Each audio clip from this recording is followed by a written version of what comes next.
ano pong pangalan nyo and from what course po? Ako si May from BSIT 3-5. Ako si Carl from BSID 3-5. Ralph from BSIT 3-5. Okay po, may ilang katanungan lang po. Ano po yung New Year's resolution nyo? Magbigay po ng at least 3 po. Ang New Year's resolution ko is number 1 is pera, number 2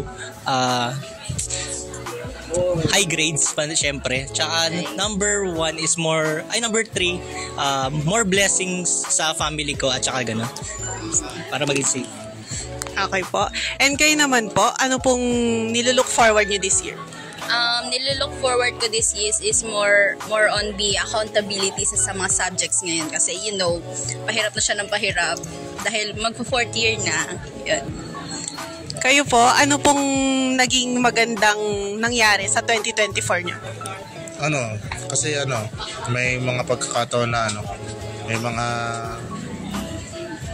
mga dumadating na struggles pero kahit na gano'n na pa rin.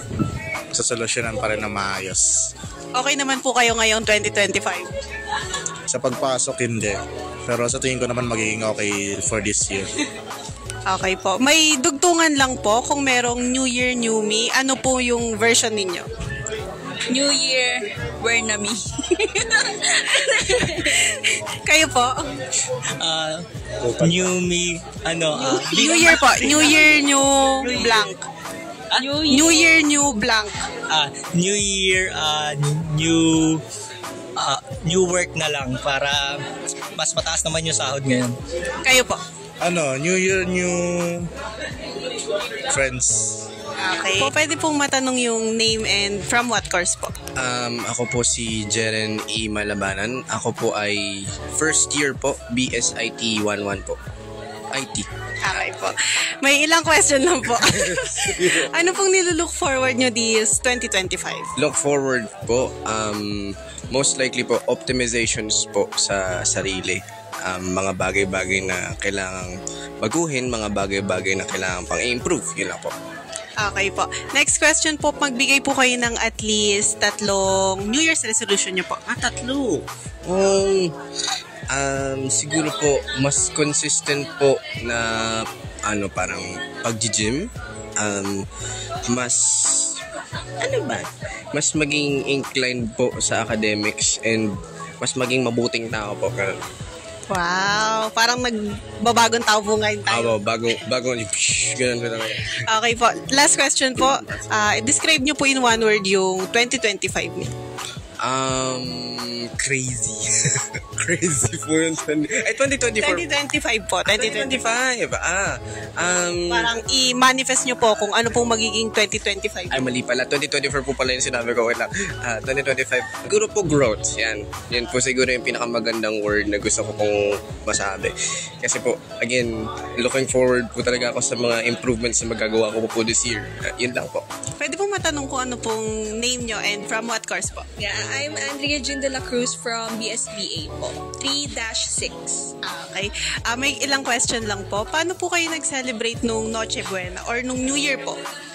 Nung Noche Buena and nung New Year, simple lang naman, just like what we always do. Simple lang yung handaan namin, ulam lang, and then may cakes, may desserts, ganun. And then kasama, of course, yung buong family. Yun po. Ano po yung pinaka nagustuhan nyo sa handa nyo? For me, yung Graham. Pero this time, hindi kami nag-mango Graham, nag-cookies and cream Graham kami. Yan. Okay po, next question po. Kung meron po kayong iniwan nung 2024, ano po yun? Bukod sa mabababa kong scores at grades, kidding aside, siguro yung mga regrets ko, parang this, bago kasi mag-end yung 2024, na-realize ko na wala talagang regrets, but rather there's a lesson. So yung regrets ko, tinurn ko na lang sa lesson, kumbaga ginawa ko siyang positive. Yun. Okay, last question po. Describe your 2025 in one word and why? Explanation po. Peaceful. Siguro kasi this time, I know what to do. I realize who I am and I'm ready to go further. Yun po. Ay, taray. Okay po. Ano pong name nyo and from what course po? I'm Jacob Ebeno from BSP 21. Okay po, may ilang question lang po ako sa iyo. Kumusta po yung naging Christmas break nyo po? Ano pong pinaka-special na nangyari po ngayong Christmas holiday nyo? Sa totoo lang, nothing usual. Usual naman yung nangyari sa akin. Like, yun, merong celebration, syempre, for Christmas, hindi naman mawawala sa atin yun.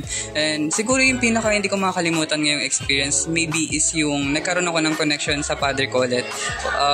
Ayun, nagkaroon kami nag-usap kami for a while. Although sa totoo lang, hindi ko siya nakita for almost years na rin talaga. So, siguro yun yung masabi kong maganda kong experience ngayong Christmas break. Okay po.